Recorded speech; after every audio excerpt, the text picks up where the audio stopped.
Well, I know I said I would take a break. But yesterday, yeah, I was pretty exhausted, like tired, and I definitely had to take a nap yesterday. Or I did, I don't remember. I probably did. But I thought I was done. I really did. I thought I was done. But I wasn't done yet. I probably will be done after this, unless I want to do some stuff and align stuff. But I have to compile the information and I have to kind of tie up loose ends. And sometimes there's so many loose ends to tie up and you forget what they are until you're like, oh, another connection to support, an ongoing thesis. And so I know with my current book that's out today, I talk about the Georgia guidestones and that we are in some kind of scale down and a reconfiguration. And so people are like, yeah, okay, that's just a conspiracy theory, la, la, la. And okay, I mean, that's your right to believe that. But the system has told us that we're in climate change, or we're going into climate change, but we're in it right now. The system has told us that in the future, by 2045, there's going to be mostly infertile people. The system has been trying to guide reproduction carefully with all the family planning. Even one side of the family planning where you're taking birth control or getting abortions, the other side of it, people are promoting so many families, so many children, that it actually weakens that child and that generation. And so the system has played people against each other with the outcome being the same. It's going to weaken the mother if she doesn't, a potential mother, if she doesn't figure out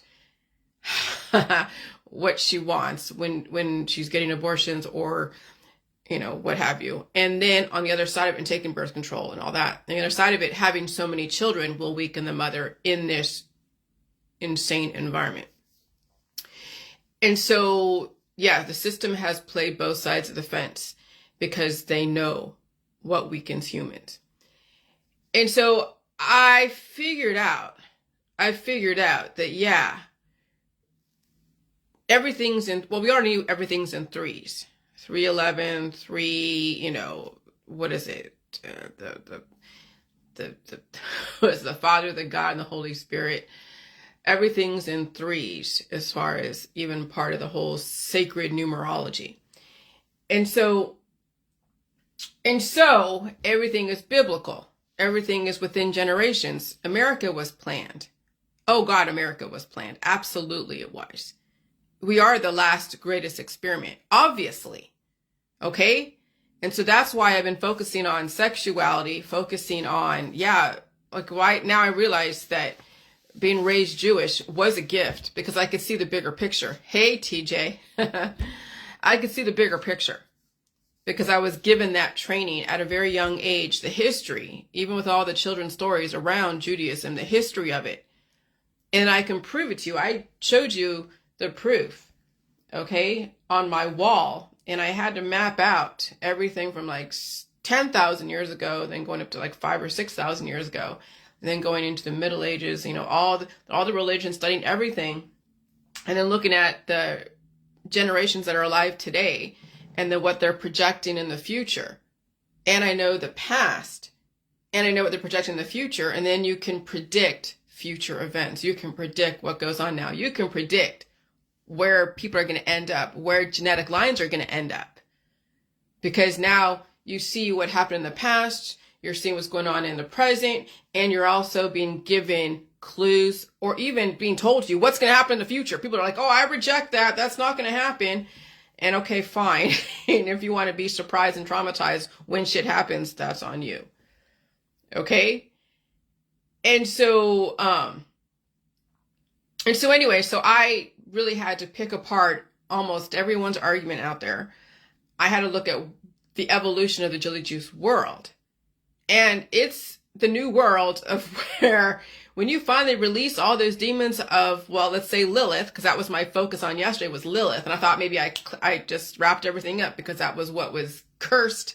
But then that wasn't the only thing. It wasn't just my mom cursed me with Lilith and I became a sex demon, or I become sex demon with academics and counterculture, then I'm realized, oh shit, there's even another part of it, which is the potential immortality once I release those demons, because that innovation that I received from not being pigeonholed into anything out there, and that I came from, then I was looking at Genghis Khan, and then of course the lineage of the Mongolians and Mongoloids, and I'm Indo-China or Vietnamese, okay? And I'm looking at the strength that and I didn't have too much damage to me. I mean, I had damage as far as starving, but as I grew up, even though I didn't get all the food that I wanted, right? Because we didn't have sugar really. We had sugar, but not a lot. We didn't have salt, and we didn't have junk food. So I was in deficit, starving, but I didn't have too many operations.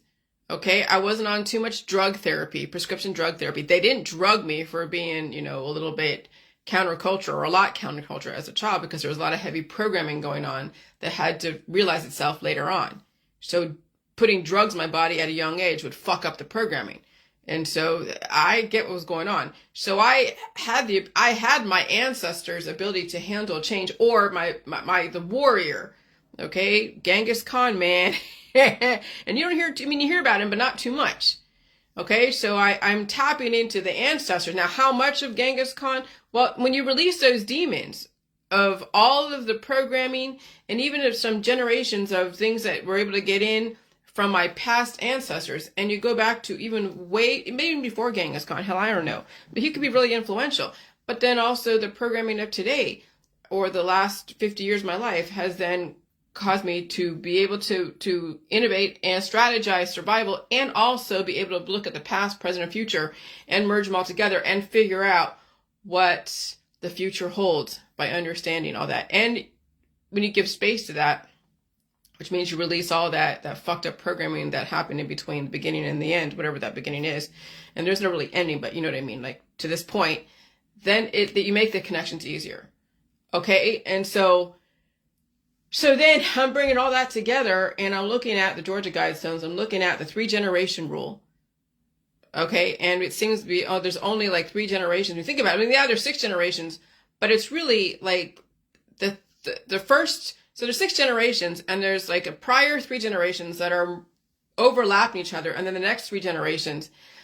Then you can see then how humans, especially when you mess with the climate and everything, you can see where humans will end up, and how they can control reproduction and control populations. And we've gone through many mass extinctions. Not all out extinctions, but we've gone through, obviously humans have. Hey, John. And so that's what you have to understand, is that we're going through another mass extinction, and you could say it's all contrived. Maybe it is, maybe it isn't. Maybe it's always been contrived. And you just didn't know this because you've only been around for maybe less than 100 years. Someone's been around for 100 years. Well, I mean, they could say, yeah, World War II, or Civil War, World War II, World War I, all that. But even then, I mean, even before the 1800s, there's been so many different mass extinctions. So, but you have to know history and understand it. And right now, we're living history. We are living history right now. The Ark of the Covenant is basically CERN when you think about it. That's a huge equalizing force, is HAARP, CERN, and all that.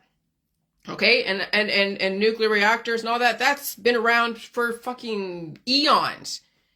How far you want to go back? Well, it's all up to how, just study your history. There's stuff all over the freaking Facebook and YouTube and the internet. You can do your own research on all the things that interest you. And I've been studying the Anunnaki and the Mesopotamia and all that. And so, that's where my focus has been. And then understanding Lilith and all the demonology. And of course, the 4 humors in biochemistry and programming people. Then you have Shakespeare and all the different, writers of their day in the Middle Ages. And so you seriously have to be very well read and want to understand everything about what's going on, because that's what's going to tell you how to prepare yourself for the now and in the future.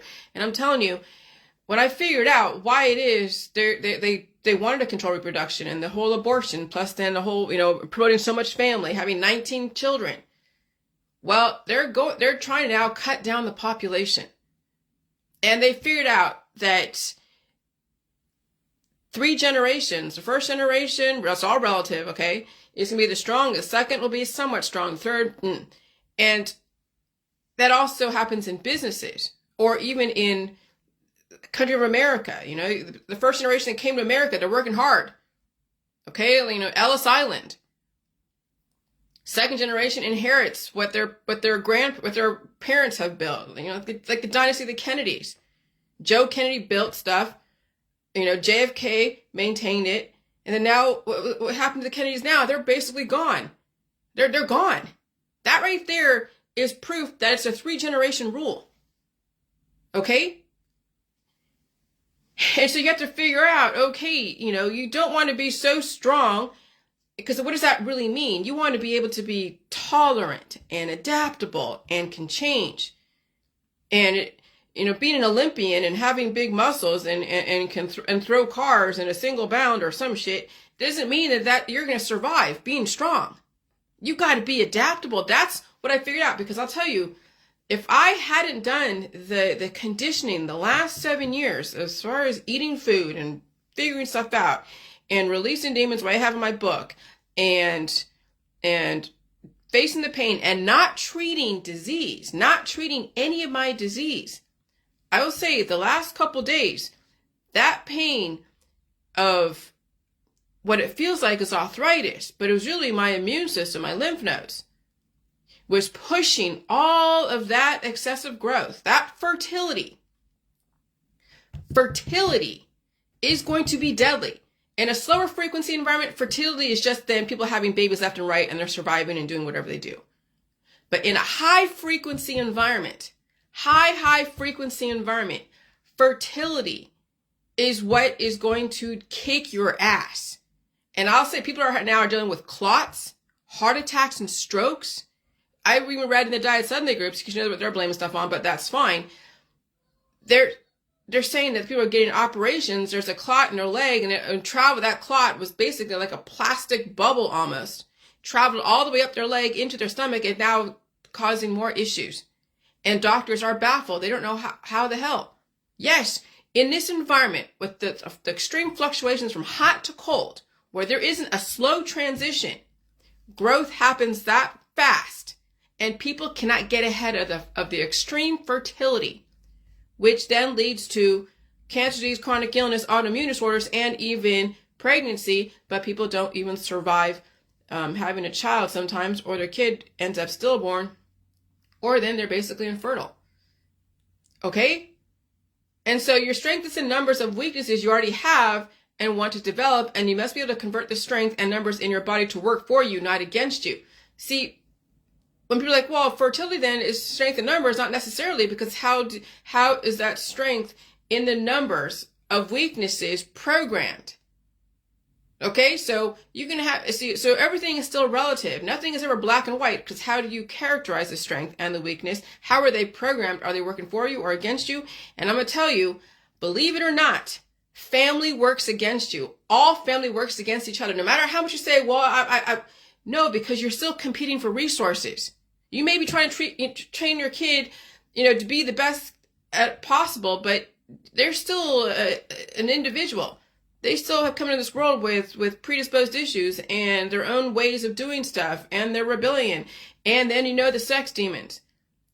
Because that's where they came from, was rampant sexuality, because that's what got people together, was major aggressive fertility. Okay?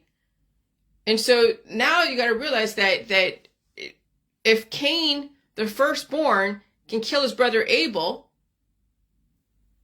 okay, because he was jealous, because God favored Abel's sacrifice, because God asked Cain and Abel to do a sacrifice, and God didn't like Cain's, but he liked Abel's, and so Abel killed Cain, or Cain killed Abel, and then Cain was condemned by condemning his life to wandering. That's the Canaanites and all that stuff. Okay, so I'll tell you, when it comes down to it, if it's you or the other person, when you think about it at the micro level, it's the strongest entity is going to win, no matter what. Because that kid, your offspring, have a lot to catch up to. So no matter how much you think family works with you, no, it's the strongest, the most tolerant is going to win. And if you're training your kids to be intolerant and they still have a lot to catch up to, and there's a lot working against them than for them, and there's so many traditions, it's still, again, it's the strongest. It's a battle. And so it's physically impossible to turn weakness into strength, because now I'm going to tackle this because I know it's going to sound crazy, because strengths can also turn into weaknesses. And so you couldn't turn a weakness into a strength, because that weakness is there for a reason. You turn that into a strength, it's not really a strength because you're still taking from somewhere. Whether you're stealing from somebody else or you're spending energy in one area to go and put in this area, it's not really a strength. You're just putting your eggs in different areas and maybe giving you more clarity in one area, but then you're ignoring other areas, and it's still a weakness, because then your perceived strength is a deception, because, you still took from Peter to pay Paul. Okay. So people become tunneled trying to become so strong in one area or another, or they spread themselves too thin. And so their greatest strengths are their strongest weaknesses. And that's the thing. Because, that's where they ask you what when you're interviewing for a company, ask you your prior income or your prior pay from the other company and what your duties were and what you did. And they're not going to put you at if you made $40,000, they're not going to say, okay, now you can be CEO of the company and make $1 million.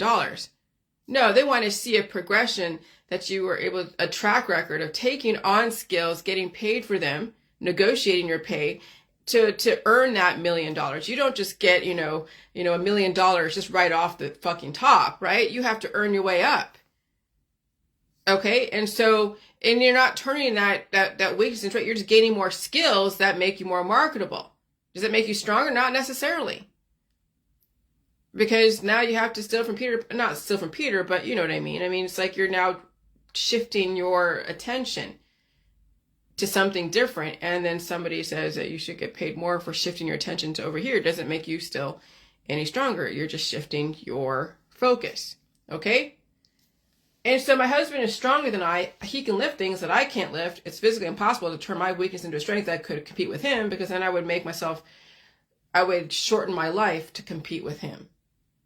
Because I would have to go and work out all the time and lift weights, eat a bunch of food, and then I would make my heart valves and everything else weaker to compete with him, which doesn't make sense.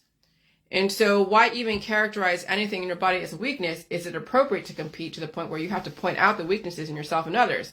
Because when you compare yourself to someone else, you perceive as stronger or smarter than you, converting that weakness into a strength could turn into a weakness because you're compensating for something you thought you didn't have. And then you steal from Peter to pay Paul, and you're still in deficit. That's like being top heavy. You steal from the bottom to skim off the top, or rearrange the deck chairs on the Titanic. It's still sinking, and you're still not stronger. If anything, you're weaker because you're still using more energy to steal from Peter to pay Paul. And that's the same thing, as far as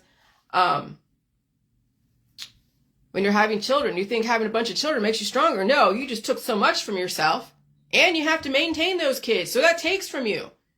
People think, oh yeah, strengths and numbers. It is and it isn't. Because how strong are those children as far as being able to adapt? And how much are they taking from you? Okay, to require for them to live. And so it's when you really map out everyone in your world, and you figure out, and you put a score of how much energy they require for them to live based upon what you give them or do not give them. Okay? Then you realize how much you're spending. And are you not only compensating yourself for that spending, are they compensating you for that? And if they are, and they're weaker than you, then you're actually taking more from them, because they don't have that much, they don't have to give. And so they don't have, they can't afford to give to return the favor.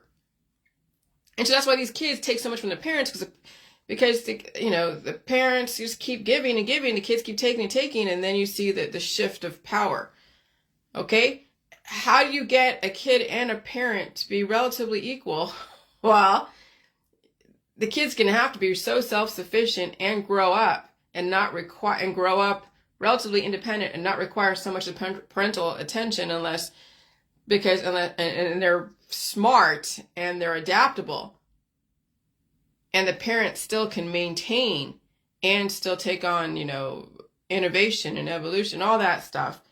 And so put it on paper, how much a kid requires from mom and dad, how much, and you can map it out with even expenditures and energy and future schooling, and you can imagine, and then how that will tax the parent.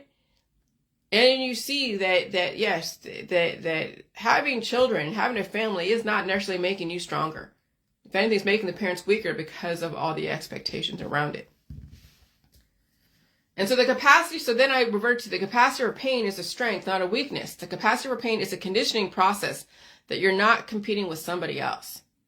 Okay? That's why I can't tell people that they should do this or not. They have to figure out, can they handle the pain? And when I can see someone so skinny and they're in high energy types of professions, whether it's music, because that's high energy. That's a lot taken from you.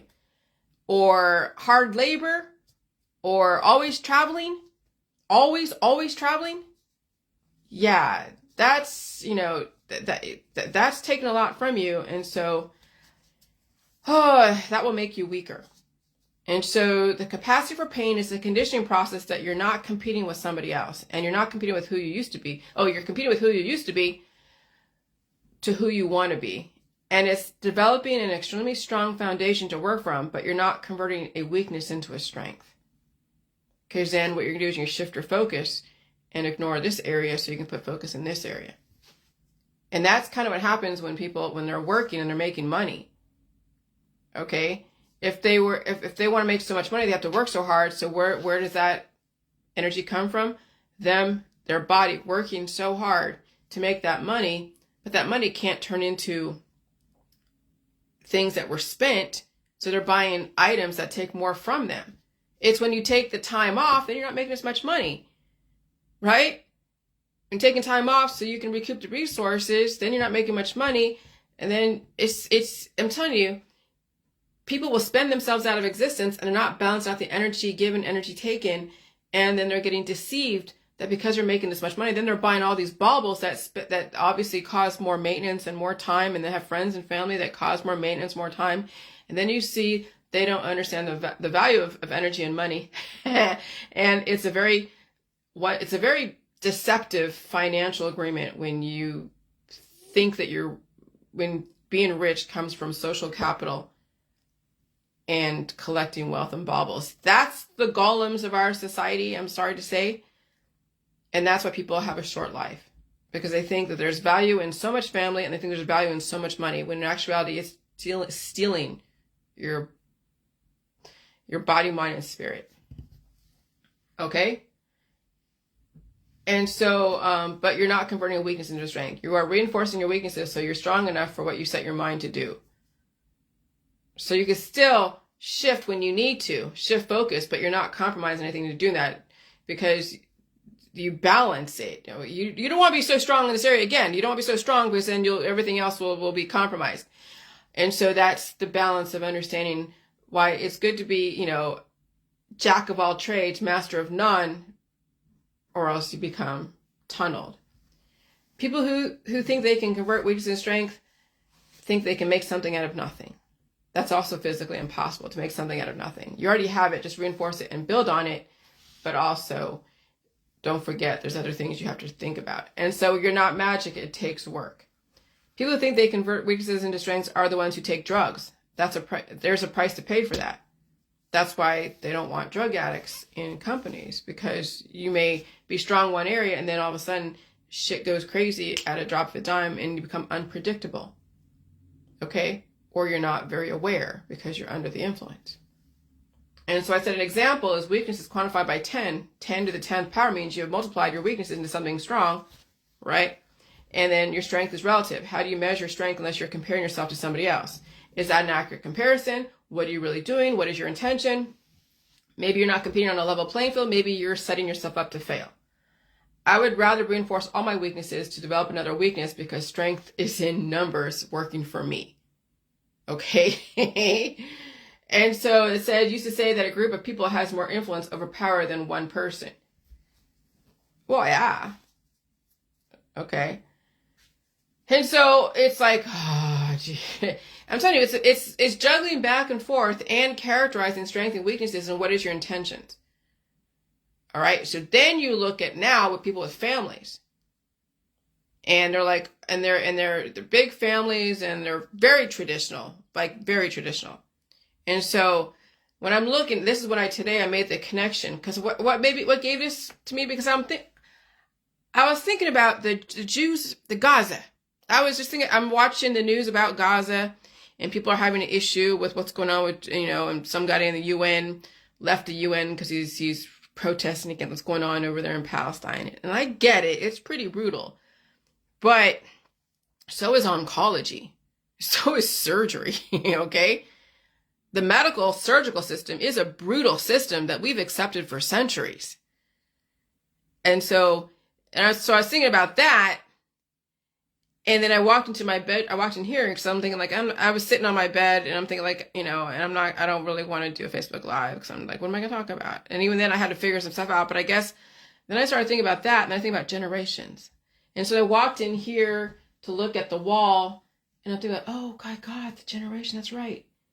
Because I saw how because I don't really, I study stuff, but there's fine things to study, like which religion started first. So then I studied the Abrahamic religions that were first as Judaism, then it was Christianity, and then it was Islam. And I'm like, you are so interesting, kid. Okay, thanks, TJ. And so then I'm like, oh, that's right. First generation, Judaism, first generation in the Abrahamic religions. Then second generation, oh, Christianity. Okay, so Jews and Christians have a lot more in common than the Muslims or Islam. And then there's the third generation of the Abrahamic religions that based out of Mesopotamia back 5,000, 6,000 years ago. Oh, the Muslims, and they came around 610 AD. So you have 1800 BCE, and then, what was it? 313 CE Christianity, and then you had 610 AD Islam. And so that's a third generation kid or religion. And it's pretty brutal sometimes. There's definitely some pretty awesome stuff in Islam. Don't get me wrong. I haven't studied the Quran or anything. But then there's also the extremist side. I'm not saying that Christianity doesn't have extremism. Absolutely they do. There's some pretty extreme people in Christianity, as also in Judaism. But you see then the breakdown of the evolution of religion. Now, evolution doesn't mean it's always better. It just means there's a change.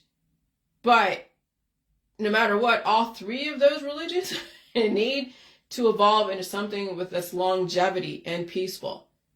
And so then you can't tell with all the extremism in Judaism and Christianity and Islam, you can't tell the difference between anybody because they're all, but then the system has a bird's eye view of the terrorists who would destroy and genocide humanity if given the chance, which is then you see the intolerance of bullies and all that shit.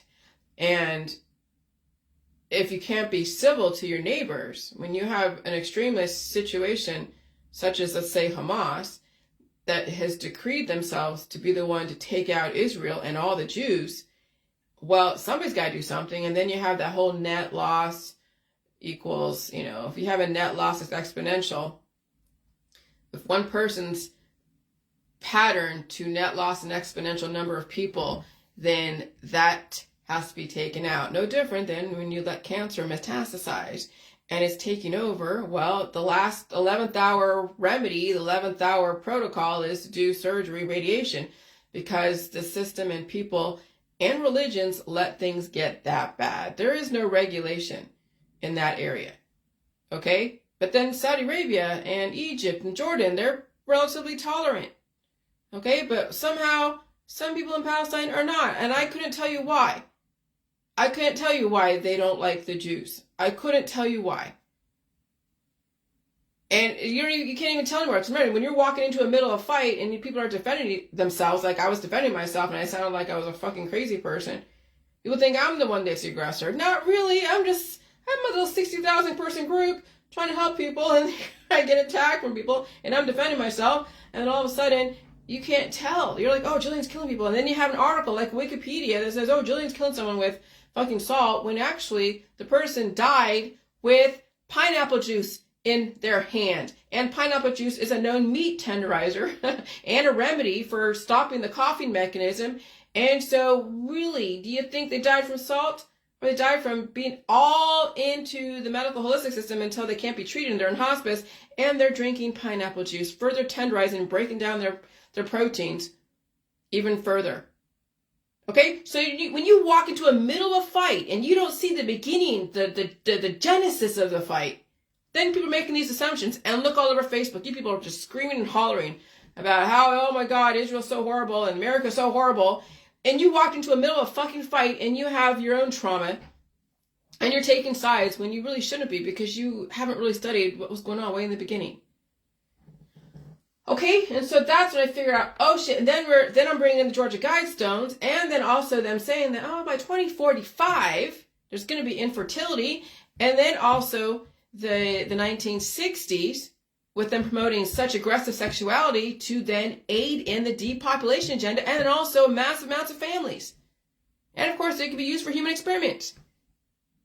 And then also justify and show you what happens when you breed so many generations of children, either in one generation or over time, the breakdown of that genetic line, the intolerance, the deficiencies, and then the new religions.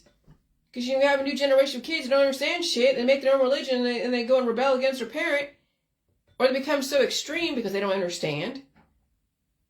And I went through that process myself. You saw me go through that process. Once I started making the connections and I released the demons and I'm eating food and dealing with the pain, then you take a different logic. You develop a different logic.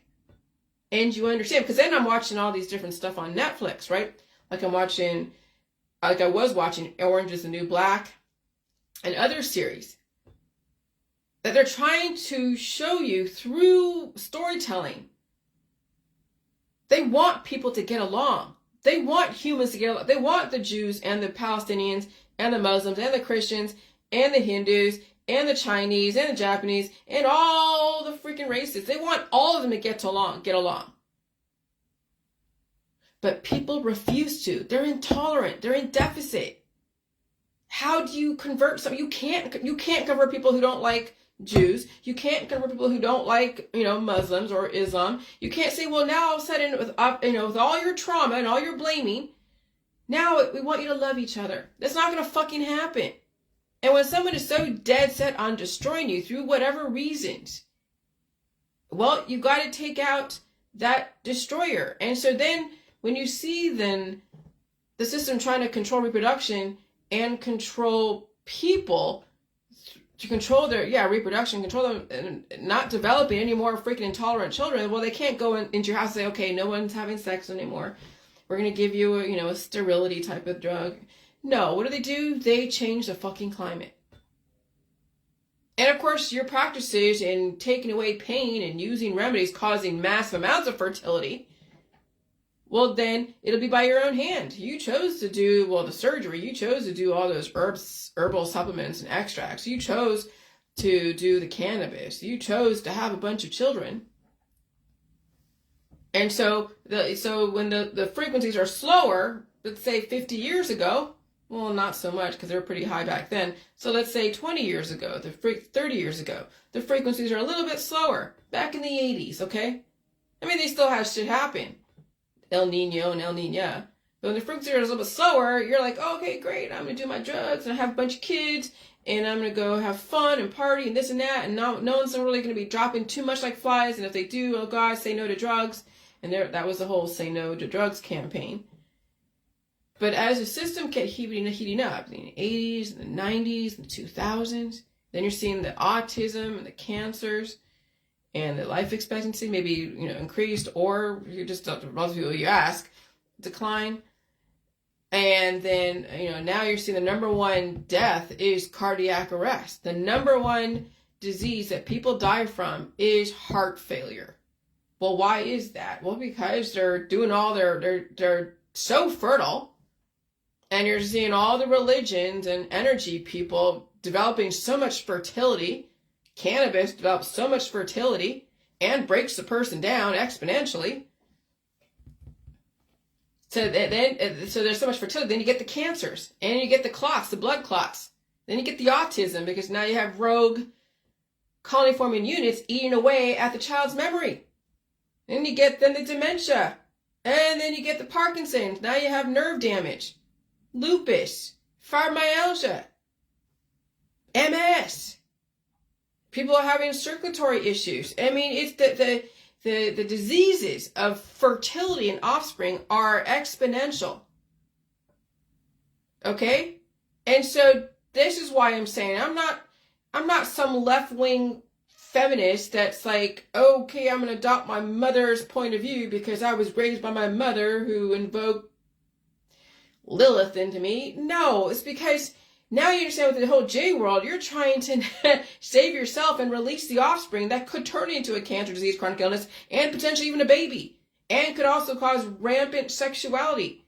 Right now, they want people to be sexual, release themselves through orgasms and ejaculation, and be also infertile. So now you're not developing any babies, you're just releasing yourself. I mean, you already were when you had a baby and when you had all the sex, but the frequencies were a bit slower, and so you could recoup from that loss. But now what it is, when you're having babies and you're having so much sexual activity, and you're also doing the remedies and all the things that people do when they're reacting to disease, the net loss is exponential.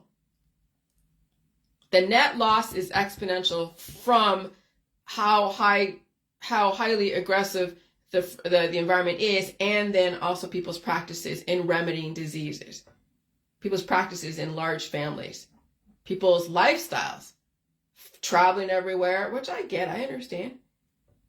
If you can afford it in body, mind, and spirit, fine. Their occupations, their belief systems. And so this is why you don't encourage your daughters and sons today to have children if they're young, because they may not survive fertility, if at all. Why do I say that? Because obviously you're seeing the die suddenly at age 50. They're like, oh, but they had drugs and alcohol. Yeah, people had drugs and alcohol before, but it wasn't so. Oh, maybe it wasn't. I mean, was I paying attention to the death rates back in the 1980s or 1990s? Not necessarily. But we're told that in 2045 there'll be infertility, and we have the trifecta of generations. You know this, and I mapped those out. So you have the silent generation, the boomers, and the Gen Xers. Then you have the millennials, or the Xennials, millennials, and Gen Z. And those are gonna. You already see the millennials and the Xennials, millennials, and the Gen Z already have weaknesses dealing with shit, doing the same tradition as their parents and the boomers. And boomers are dying off. And then, of course, obviously the silent generation is dying off. But it's going to die off faster, okay, in this environment. And then you see then the next trifecta will be the alpha, the beta, and the gamma. Right now we have alphas. Beta will be coming up pretty soon. And then you have the gammas. And then by that time, they'll be very few and far between. Okay? And so if you have, and right now people are saying, oh, my kid's going to get married off. You know, you have OnlyFans, Instagram, and you have, men that are looking to get off, and women are looking to be the Lilith out there, and the men are trying to find the Lilith. And so they're all going to screw each other out of existence. And so everything's about science and physics and all out human extinction. If you don't get what's going on, your children and grandchildren will be cannon fodder. It's too late for some children, but not too late for others if they have really amazing fucking parents. Which is why you don't want to focus on so much of sexuality, because now it's deadly. A woman and a man releasing so much hormones in this environment, they'll be used up and spent very quickly. Even having a child will use her up and spend her very quickly. Oh, but grandma's so happy. Yeah, grandma doesn't give a shit if her kid survives or not. She just wants to have the social capital.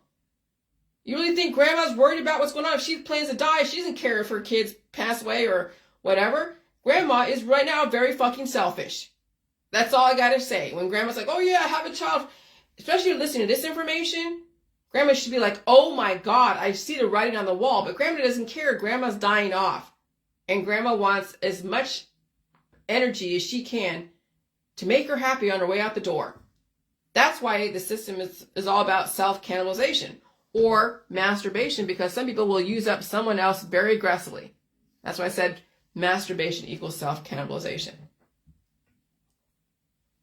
And so family-owned businesses need to find a way to counter the curse of the 3-generation rule. So then I was looking at the 3 generations on the wall, or I was looking about the Jews and the Christians and Muslims. Then I was thinking about the generations of people, thinking 3 generations. I'm thinking like what I've studied the last 7 years or the last 3 years about generations. And then I'm thinking like 3-generation rule. I got to Google 3-generation. And I don't know. I just asked Google, and they were showing me a financial formula of what happens in, well, dynasties, yes, but also in family-owned businesses. Family-owned businesses need to find a way to counter the curse, which is why it doesn't surprise me the 3rd generation is weaker in a family. That could mean intolerant, because you could be strong in body. Oh, I'm a football player. Look, my son's a football player, and she's a cheerleader, right? But weak in adaptation. And that's why these kids are entitled. They're dying on the field or dying in their influencing with their makeup and shit. And they feel they don't have to take accountability for anything, right? Because mommy and daddy and grandma have bailed them out on so many occasions. Have a remedy for, and these families have a remedy for everything. And so it makes that kid weaker, of course. And that can mean more intolerant to climate change. Strength doesn't always mean muscles and hotness, okay? Strength means high adaptation to climate change. And you can be small like me and survive a frequency change. I don't lift weights. I don't go and play football or run or play the I'm a hot looking chick game and doing yoga and exercise and all that shit. I feel the pain. I've conditioned myself to feel the pain of the body pushing stuff out. And I'm not going to die from some kind of blockage because I feel the pain and the body's moving that growth. Like, remember those hives? They could have turned into some big, huge, goiter or some huge tumor. Because shit happens like that overnight. No, my body's able to push it out through my lymph nodes because they were wet a few times. And I pooped out stuff, peed out stuff. And so, so weak means low tolerance for change, even the climate. And so, these football player kids are strong for a minute, and then one day they die suddenly, and no one can figure out why, and then they blame it on the V's. Well, what about the ivermectins that you gave to your kid during their symptoms? What about all the herbal remedies you gave to your kid because you're so afraid of the V's? You still are treating disease, and it's still going to cause fertility in that kid. And then when the climate change yet again and there's exponential growth, that's when the died suddenly. And it's too late by that time. And the train's left the station because they wanted to stay in the game, literally and figuratively. So, which is why climate change is going to be brutal to 3rd generations. Now, I mean that in not so literally, but also figuratively, because everyone's 3rd generation can mean so many different things to different people, okay? Because their body will have to work hard and they don't have the tolerance for it. Constant trips to the hospital or a died suddenly or both. And that's what you are witnessing right now with even the Hollywood stars, like that guy, Eva Longoria's ex-husband, 50 years old. But then I realized that that's the magic number. You have 50 years to figure out how to set yourself up correctly, to balance out the education and the adaptation and your partying and all the life experience that you think you need to have in order to be a well-rounded human being. But again, sometimes certain things have to take a back seat so you can survive. And later on, do the things like the traveling or all that stuff, especially if you're in deficit. And you have to know where you are in this world. What do you mean where you are? Well, if your parents had so many issues and you're skinny and you came in this world with issues like I did, I was starving. But luckily it was a slower frequency during the time that I was growing up in my 20s. Okay? And so, yes, TJ, entitlement is the bane of our existence.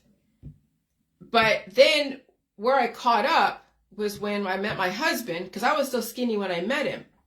Where I caught up was with my husband when I finally was able to relax for a minute and not just go a million miles an hour, because the hamster wheel of my body, mind, and spirit were going, trying to survive, selling the policies, working for all these agents, going from door to door to door, going from MLM as far as prepaid legal, or selling some other type of shit. Not so much of the MLM as the natural remedies, but I was selling, insurance. So many different types, whether it's, car insurance, home insurance, life insurance, and just running the hamster wheel. And I come here and play the game, play the game of selling to California here using my cell phone, working for an agent. And then we finally figured out, after we decided that him landscaping was not going to be a fruitful venture.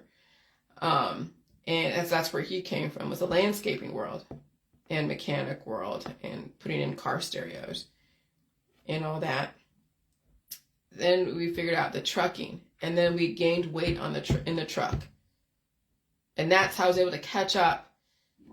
But I got so big when we finally came here to Ohio, after all that gallivanting and developing a platform. And I got so big. And then that's when I discovered the J world. And that was in 2016. After I visited my parents, my mom and dad were like, "Oh my God, you're huge." I know. I had to be. The curse of... The curse of being so hot and skinny like I was, because I was hot and skinny in California, that then ended when I finally met my husband. When I finally was able to relax is when the weight came on, which was good because it needed to, but I wasn't sexy in my opinion. It was a little bit trippy. And then when I discovered the J world, that's when I released a lot of the demons. Yes, many people were. But I also was losing a lot of life force, a lot of substance. And then from that, then we evolved into getting away from all the remedies, the garlic oil and the colloidal silver, and start eating all the food. And then 2020 was when the evolution, because there's a lot happened between 2016, okay, and then 2020. So 16, 17, 18, 19, 4 years to sit in that information and marinate in it and ruminate and go through all the bullshit with that. And you guys have seen that. And then 2020, we realized when the COVID was really kicking people's asses that we had to eat all food because the environment was becoming way aggressive. And I was feeling it. Okay? Which is why I'm saying these kids now who are so traditional with traditional parents, these kids are going to have a hard time surviving. Like literally. And so what is the 3-generation rule? This means that you are the first generation as you start your company. Your own children are the second generation when they take over, and your grandchildren are the 3rd generation who are likely not to inherit the business at all or take it over and then watch it fail. And some of these companies out there are family owned, and they might be seeing something like this if they don't figure out how to redirect and break that curse. And so what is the 3rd generation effect? A groundbreaking 20-year study conducted by wealth consultancy, the Williams Group, involved over 3,200 families and found that 7 in 10 families tend to lose their fortune by the 2nd generation, while 9 in 10 lose it by the 3rd generation. So can you imagine in a 3-generation family, especially like in America, the first one comes in, they work hard, second one, okay, they inherit. 3rd one's like, yeah, someone else has done it for me. I don't have to work too hard. What is it called? Trust fund babies. I even see it in some of the, as a nanny. I met the grandparents. Well, at least one of them. I know the parents and now the kid today. Will the kid survive his own lifestyle and belief system? Will he be able to redirect? I don't know. Maybe he watches this information, maybe he doesn't. Okay? But yeah, trust fund kids will have a hard time surviving because everything was given to them. And, when everything is given to you, then you're not going to suffer. And maybe you'll work hard in different ways. But suffering is out of the question. Because 1st generation, 2nd generation don't want anyone to suffer because they know what it's like to suffer. But sometimes you have to suffer. See, I was raised... So I'm a 1st generation, when you think about it, from Vietnam, here in America, raised with a 2nd generation mother, which meant that she did not spoil me. She didn't give me everything. I earned my own car. I spent Like I said, I got a loan for 2,000, spent 900, and then has to put another 900 or 1,000 on the engine block because it blew a rod. But I was not spoiled by my mother at all. Being raised in Saratoga, yeah, you get you're around the best of everything. And I didn't need shelter or food. That was already provided. And education, it was provided. But, I didn't get the Mickey Mouse talking phone. I didn't get the Cabbage Patch Kids. We got the parties, yes, every so often, yes, for birthdays, sleepovers, okay, go to people's house for parties. But, no, we couldn't ask for stuff on the television. We weren't allowed to watch TV after school, though we did sneak doing that. But my mother was not like other parents. We didn't do brownies or Girl Scouts. Even when I was in high school for the very short amount of time, I didn't get to, I went to a girl's house to go and work on the float for homecoming. But after that, they're like, hey, I could have been an in crowd over there in Akalani's and hang out with the influencers over there. When they invite me to go cruising, my mom's like, nope, you are not going cruising with the people. Nope, and I know where that's going to go. Okay, so that's the thing. So then when you really think about it, I didn't really have too much. I wasn't spoiled. It's the third generation kids that are spoiled, given everything. Okay, and then they lose.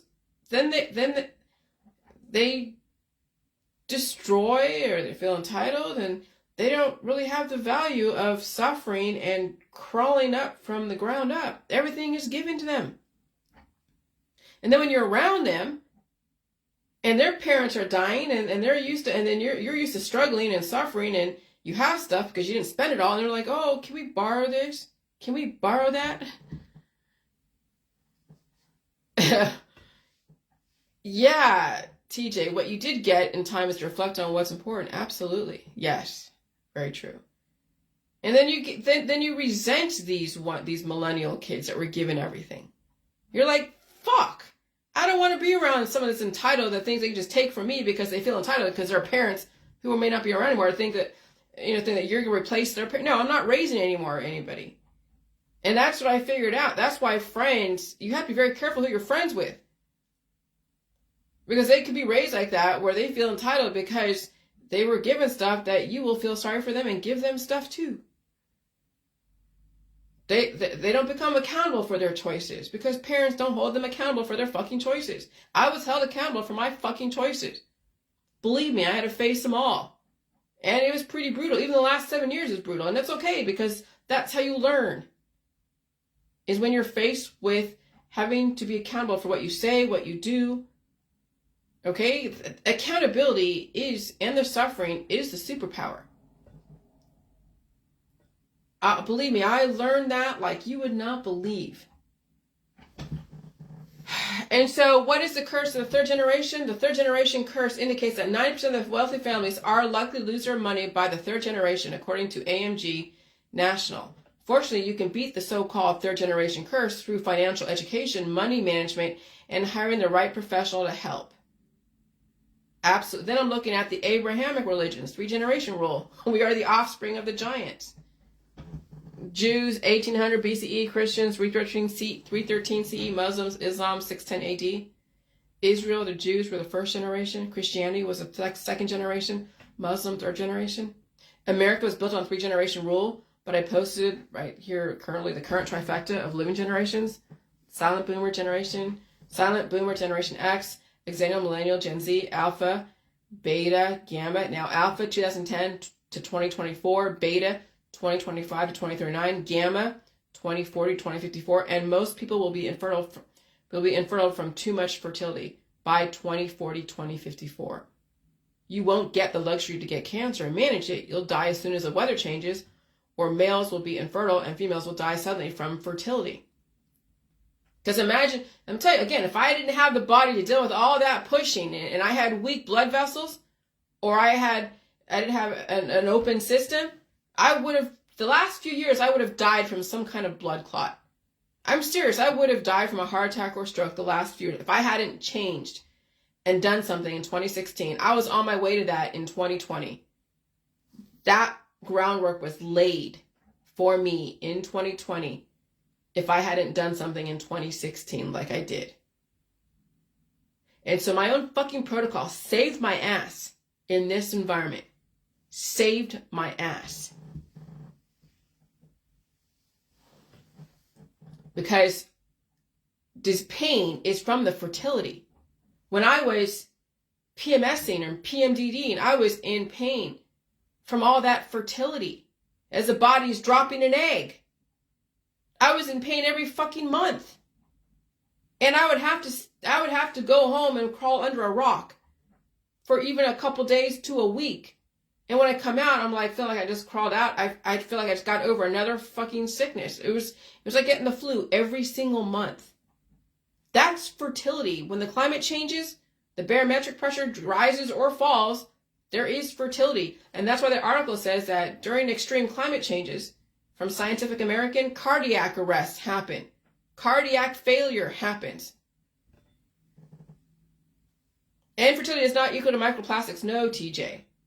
Infertility is because you have so much fertility, it eats away at your ability to hold a baby. It's all the, I would say it's all the breakdown, because you're not really, because you can release those microplastics. Okay? I mean,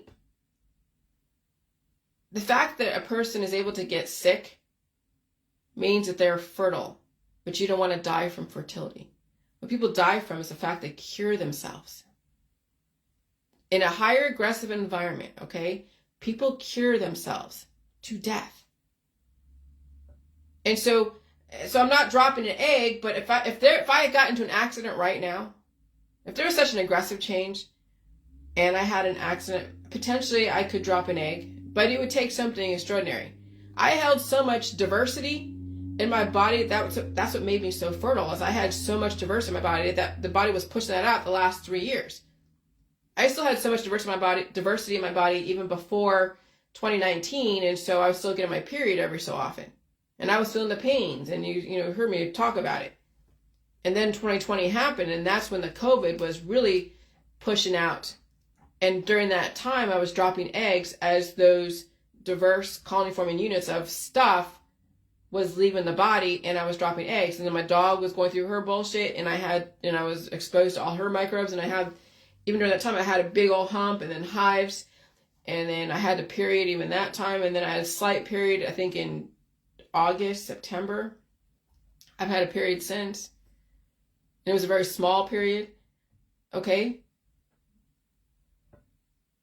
But that, yeah, so, gosh. Yeah. And so the fertility is what is so much fertility. So much fertility is what will destroy somebody, because the people will cure themselves. They will cure themselves to death. And so that's why you have to get sick.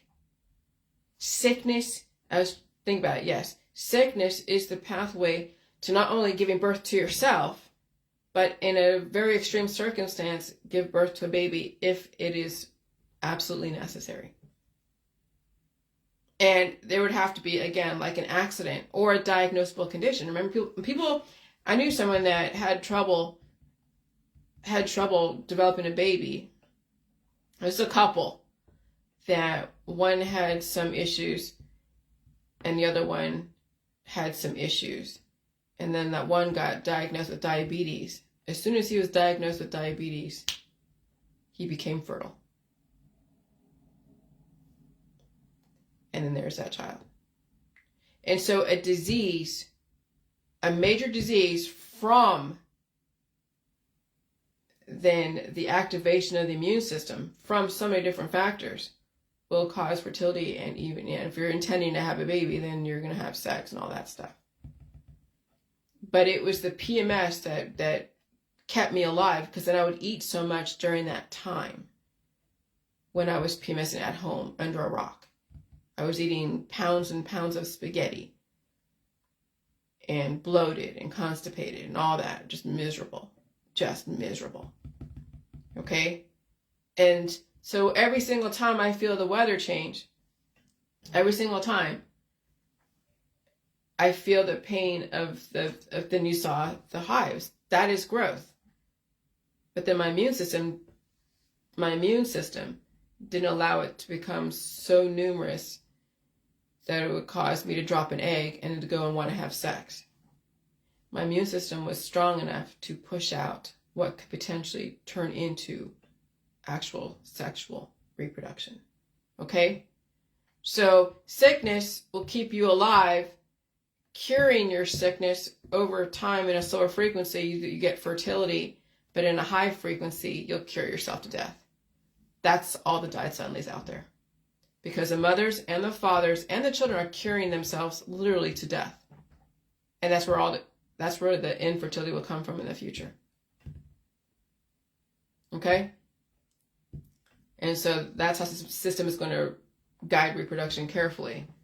You won't have a chance to go through that disease to become sexually fertile. And so here's some generations that have lived since 1776. And they're in threes. I didn't think about the generations back in 1776. You're welcome, TJ. Because I wasn't born in 1776. I was born in 1974. But then let's go back to even further back in history. Transcendental generation, born 1792 to 1821. Gilded Age, born 1822 to 1842. The Progressive generation, born 1843 to 1859. Missionary, born 1860 to 1882. Lost generation, born 1883 to 1900. GI generation, born, or the Gray generation, born in 1901 to 1924. And so when you think about it, we are clones of the past. May the best clone win. All right, so we've been brought from all over the world. America is the melting pot. Literally, we are at war microbially and even culturally with each other, bacterially, idea-wise too. And so was there, if I can go and think what my parents were thinking back then, and who knows what kind of experiments and studies and projects they were involved with back then, in the night when I was adopted. Well, when you learn that Genghis Khan, a Mongol leader, rose from 1162 to 1227, this is AD, from the humble beginnings to establish the largest land empire in history. After uniting the nomadic tribes of the Mongolian plateau, he conquered huge chunks of Central Asia and China and even Russia. Genghis Khan was by far the greatest conqueror the world has ever known, whose empires stretched from the Pacific Ocean to Central Europe, including all of China, Middle East, and Russia. And he also was an orphan too, and something. I think I read that somewhere. He was an orphan. He was a prisoner. He was an emperor type of thing. So how did Genghis Khan Empire fall? His descent into chaos was signaled by inter-family rebellion across the four khanates established by Genghis Khan. As weaker Mongol leaders struggled to retain control, drought, flood, famine, and the bubonic plague eventually contributed to the collapse of each khanate. That's how you say it. So there's probably another 3-generation rule. He was the first generation, and the others, and then they couldn't adapt to drought, flood, famine, and the bubonic plague. Okay? Bubonic plague, remember that? Well, you don't remember that, but... And so that's what I'm saying, learn how to adapt to change. And so if my mother is going to adopt somebody from Asia, because there's probably Genghis Khan blood somewhere in me because he conquered so many lands and there's so many generations that reproduce. Now people could say that you could be like a very small, minuscule fraction of relationship, though when you go far back enough, we're all related, okay? But how strong would that super Y gene be? So, I mean, I'm not going to go and do a DNA type of thing. But when I think about uniting the world with the J world and releasing the demons and the strong one, and he has a lot of contributions to our society as far as uniting different cross-pollinating ideas, okay? Cross-pollinating ideas. then I'm thinking that's what I'm trying to do, is cross-pollinate, like the Rosicrucians, cross-pollinating the religions. So the Rosicrucians are not bad. People are like, oh God, the Illuminati, the Freemasons are so bad. No, they're just trying to balance out life and death. Okay, there's nothing wrong with the Rosicrucians or the Freemasons, so stop hunting them and stop demonizing them. You're being given a choice. People have been given choices. And you see what people rather do than what they could do. Okay? And so then I'm saying, well, your first 50 years of your life will determine if you die a clone or redirect. And so how did I support that? Well, then there's the whole Enlil sacred number is 50, and that's studying the cuneiform. Okay, all the 7 gods of the Sumerian pantheon. Jubilee is 7 and 50 every 7 years and every 50 years. Julie Juice World, or every 7th Sabbath year or something. Julie Juice World is 7 years old, and I will turn 50 in 2024. 50 years old is a human's turning point of their own destiny. And so you have a lot to learn in your first 50 years. Make it worthwhile. Someone said, well, I'm 62. Well, you have a chance to redirect, but I'll tell you, it's all relative to how far gone you are. And you could be way obese and have to lose a lot of weight and build up infrastructure, or you have to build up so much weight because you're so skinny. But could I tell that to a person who's like, well, I can't tell them that they should go and figure out how to redirect from death to life. But overall, 50 years old, you have 50 years to figure out what's going to happen. Now you can see the future. If you're like 20 years old and you're watching my information and you're looking at indicators and you're listening to scientists and historians and geneticists and all of that, and you see that what it's going to take, and looking at my information, you realize that, is it really worth trying to get all the baubles at once? Or do you slow down and bide your time and develop and gain resources here? Or is it all about sex, drugs, rock and roll, and fitting in and partying? And looking like the icons in Hollywood. You got to be the football player and the cheerleader and the sex bomb, or the hot guy that go and influence guys and be, a motivational speaker. I mean, do you know where you've come into the world? Do you know what kind of deficits you have? Can you redo the timeline, the programming, or the milestones? Do you have to follow in lockstep or compete with the guy down the street? No, you don't have to anymore. You can be homeschooled. When you're homeschooled, and you're understanding my world, and maybe one day you need to be sick, so you're sick. And your mom and dad are like, hey, do what you got to do. I want you to fucking survive. You don't have to follow the traditions of your peers. But remember how peer influence is so, it's so like aggressive. People want to fit in. But then you see what's going to happen to them later on down the road. It might happen even faster. Okay? And so you have a chance now to figure out, if you're 20 or 30, okay, you have this many years to figure out how to strategize your survival of keeping up with your environment, keeping up with the economy, keeping up with whatever, and then also give life back to yourself. And if you have a kid, well, I don't know, man. You're going to figure out how you're not going to be sacrificed. Because I'll tell you, I would rather the adult in that family who understands the J world than your kids survive. And I'm going to be quite honest. I would rather have that person in that family who understands the J world survive more than their kid. Because if that adult tries to convert their kid and put all their eggs in that kid's basket, taken away from that adult, there is no guarantee that kid's going to actually survive. And so the adult knows what he or she can handle and has a lot more wisdom than that child. Okay, so I'll be perfectly honest. I have a lot more faith in the adults in the J world than I do in their children. Okay, and it's all physics and chemistry and history and future. And so you have a lot to learn in your first 50 years. Make it worthwhile. And if you are 62 and you think you have what it takes to be able to take on the weight, release the demons, and not be afraid of food and not demonize food, you might have a chance. But if you're afraid of food and you already said food's poison, yeah, good luck to you. Thank you for your service. I appreciate what you have contributed thus far.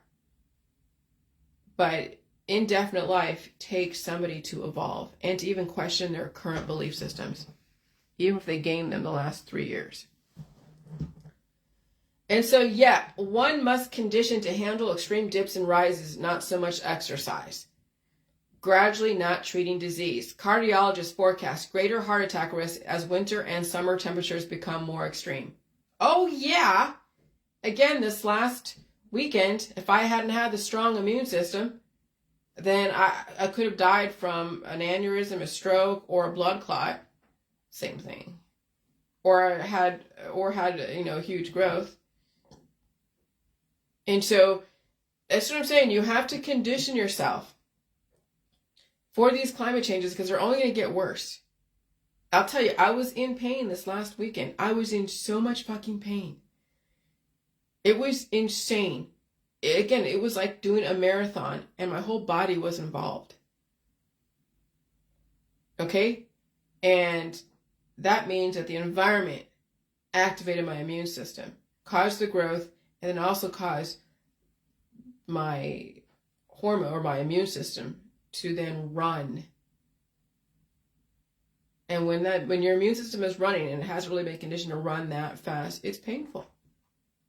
But if you have a strong enough immune system, you'll survive it. If you don't, die suddenly. That's why food is so necessary. And releasing the demons that are eating up at your infrastructure. Retraining your juvenile cells to work for you, not against you. And that means you talk to them and tell them what it is that you want them to do. You don't want them to eat at your heart and your lungs and at your adipose tissue. You have to release the mercenaries and the things that will work against you. And that is a systematic, progressive thing. And all food is necessary. All food. Meat, milk, cheese, eggs, processed food, GMO. Nobody in this environment can afford to be picky about food. That's why I mention the Jehovah's Witnesses, the Hebrews, the Christians, and the Jews out there, and the Muslims who are against food, who say that some food or all food is poison because they're harming themselves and they're harming their friends and family by putting the fear of food. And of course, they're using all the remedies.